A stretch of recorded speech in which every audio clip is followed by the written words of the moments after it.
That is the problem right there. Porn in your pocket, and early exposure. Basically, like I always say, porn has you by the brain. You don't know it. Like you think it has you by the brain. Like it immediately, even if you don't want to, it's highly addictive. It's a dopamine dependency. So like it yanks you by the brain and then it becomes the thing you go back to for mood regulation. But then it informs your sexuality. And we know this. I just made a video on how they call it your sex map. And, again, when I read the research, it like breaks my heart and it makes me want to make 1,000 videos because I want people to either pivot out of porn fast or just avoid it, because what this study shows is once you've done that, your sex map has changed forever. Like, forever in quotes is what they say. It's very difficult to change your sex map back after you keep reinforcing it over and over and over. And that's what I find. I call it an arousal template, and some people call it fetishes. But, typically what happens is the thing that you found when you found porn, whether it be whatever, doesn't matter what the act is, what the genre, the thing that gave you the most dopamine becomes the thing that then you want to continue to consume in porn or to attempt to experience in your life. So, and just one other thing too, is that, all the developers of porn sites and of social media, they're not dumb. They know exactly what they're doing. The seeking and searching behavior is part of dopamine dependency. So they call dopamine the molecule of more motivation and pleasure. So basically it motivates you back for more of what gave you the highest amount of pleasure. But the seeking and searching actually gives people a lot of dopamine. Like even on Netflix or streaming services, it's set up for you to troll for like 20 minutes. Like, they're not dumb. And even just, scrolling's the new smoking. If you look that up, a lot of people, I've made some videos on that, but a lot of people will say scrolling's the new smoking. And just like smoking, it took about 50 years for people to believe that smoking was bad for them, even though inherently it's obvious that smoking is not good for you. But it's so addictive, it was difficult for people to stop. Yeah, I have a talk I give to parents regularly. It's kind of social media danger and how to kind of regulate it with your teens. And two advertisements I will always pull up in that, I'll use them through the presentation is smoking from the 50s, the doctor prescribed cigarette for pregnant women, and then cocaine, cough drops from like the late 1800s, where cough drops were literally laced with cocaine. It's like here we thought back then that these were good things. The science catches up to it, but oftentimes it takes pioneers like you and I and people that are, educating outside of, the institutions, and then eventually we'll catch up. And I think that's where the optimist in me believes that and I've seen it right in 5 years. I'm sure you have since you've really become vocal with this, like the change in people understanding, the change in awareness with all these things, but we still got to continue to drive, right?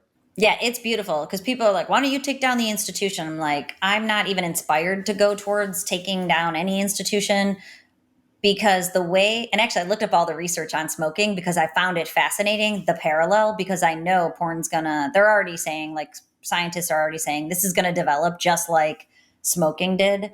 And I looked up what made people stop smoking. I looked up scientific studies, not, blog posts or anything.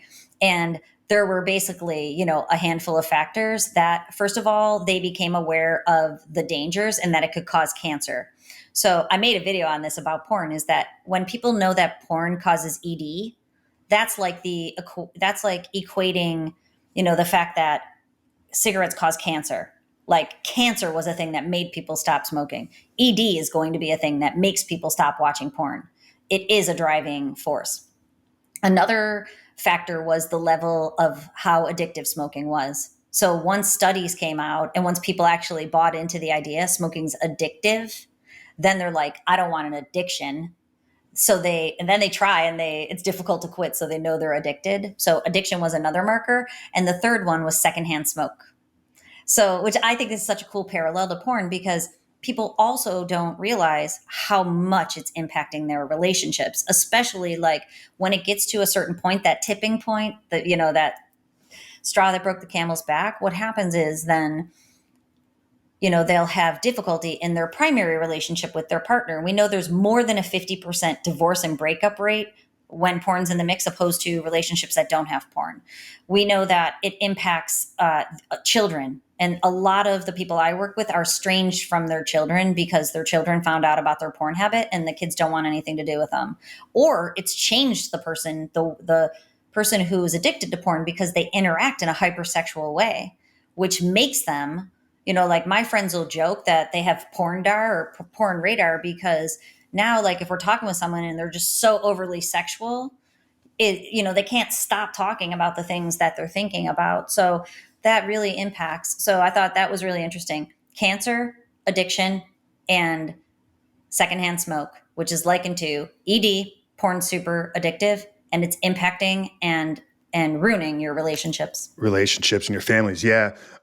This sexual mapping conversation is fascinating to me. And I think it solidifies some somewhat controversial statements that I've made. We use social media, understanding polarizing, quotes every once in a while will help you gain some traction. I made a bold statement. I've done it a couple times now, and I got some pushback. I get a lot of support, some pushback, that pornography is fueling the rise in both pedophilia and transgenderism, right? And when you look at kind of the data in the search studies out there, teen for decades or for years has been at the top of the charts. And last year, Pornhub came out and said that they had an initiative to push transgender pornography to change the sexual orientation of men. And I think what you're proving through science is when you begin to consume these things, this becomes your regular default desires or what you want to seek after. Yes. And sexual violence too. Like, we can't forget that. So like, I've made bold statements like that too. And actually I put a couple new ones out, which I can share with you in a minute, that I'm like, this is going to get a ton of hate, but it's based on science. So don't shoot the messenger. That's what I tell people. Like, you and I are here having the courage to tell people the things they don't want to hear. It takes courage to do that. And, every once in a while I have to get back in my blue chair and go, are you still doing this, sister? Yeah. Get out there and tell people what they need to hear. So like the idea is that, and the reason I made like the face while you were talking is because I talk to people about this stuff all the time. So we know the science, but anecdotally, my heart breaks for people who are so confused about their sexual orientation and what they like because they've consumed this, that, and the other thing for so long. It is creating so much heartache for people. And there's one thing about transgender people who have known that and they want that. But then especially, like there's people who are like, I have no idea what I want. And all I know is I know that impacted me. And, they're like, and actually some of the people I work with, they try to be with the same sex partner and they're like, no, but they think they want to because of the high levels of dopamine. So like for men who are watching porn and you're watching men, you're getting a high level of dopamine from watching the males, not only the females, but the males. So it is creating a lot of same-sex attraction. We know that for sure. And, there's a type of OCD, which, this stuff, there's only a couple things that chap my arse, and these are a few of them, is that like, talking about homosexual OCD being obsessive compulsive disorder. So there's a classification now with no talk of porn's influence in that.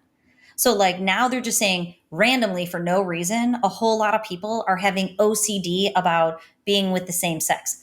Like that is coming from somewhere. Again, just think about this stuff logically. Once you know some of this information, like high dopamine levels from watching the same sex in highly stimulating sexual experiences. It's about the brain. It's about dopamine. It's not even about the same sex. It's a dopamine dependency linked to whatever thing you are watching, whether that be children, whether that be violence, whether that be same sex. Again, I work with people who are physically ill because they can't stop watching too young of images. They are sick with themselves, but they can't stop.